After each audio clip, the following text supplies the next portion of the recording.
தென் நம்ம ஃபுட்டு பார்த்தோம். ஃபுட்டுக்கு வரும் பார்த்தீங்கன்னா பெட்ஸ் வாங்கின பேட்ஸ் வாங்கின முக்கியமான விஷயம் பார்த்தீங்கன்னா கேஜ் அப்புறம் கொடுத்தீங்கன்னா நீட்டாக வச்சுருக்கோம். பேட்ஸ் நீட்டாக வச்சுருக்கோம். ஸோ கேஜ் வந்து கலர் நிறையா கேஜ் வச்சுருக்காரு. அதில் கேஜ் என்ன ப்ரைஸ் பார்த்தீங்கன்னா ஸ்டார்டிங் 300 வச்சுருக்காரு. பார்த்தீங்கன்னா 150 கேஜ் ஸ்டார்டிங் 300. அதே மாதிரி பார்த்தீங்கன்னா 1 ஃபீட் இருக்குது, 1.5 ஃபீட் இருக்குது. இந்த ப்ரைஸ் பார்த்தீங்கன்னா 500 சொல்கிறாங்க. அண்ட் இது பார்த்தீங்கன்னா 650 சொல்கிறாங்க. இது 2 ஃபீட் கேஜி. இது வந்து இப்போ 1 ஸோ உங்களுக்கு ஏற்ற மாதிரி நல்லா ஸ்பேசியஸாக பேட்ஸு கேஸ் வாங்கிக்கோங்க. நீங்கள் சூஸ் பண்ண கேஸ் டைப் பார்த்தீங்கன்னா பெருசாக இருக்கணும், பேட்ஸ்க்கு பறந்து போகிறது வசதியாக இருக்கணும், க்ளீன் பண்ணுறது ஈஸியாக இருக்கணும். இல்லை இம்பார்ட்டன்ட் கேஸ் சார் நீங்கள் பார்த்தா திறந்து விட்டிங்கன்னா அதே பறந்துடும்.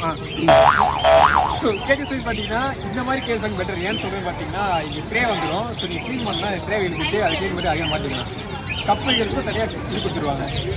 கப்ஸு உள்ளே வந்துடும். ஸோ நீங்கள் இம்பார்ட்டன்ட் கேஸ் வாங்க பெஸ்ட்டு வேணும். ஏன்னா நிறைய பேட்ஸ் நான் வளர்த்து எனக்கு தெரியும். க்ளீன் பண்ணுறது ஈஸியாக இருக்கும். கலர்ஃபுல்லாக நிறையா இருக்குது.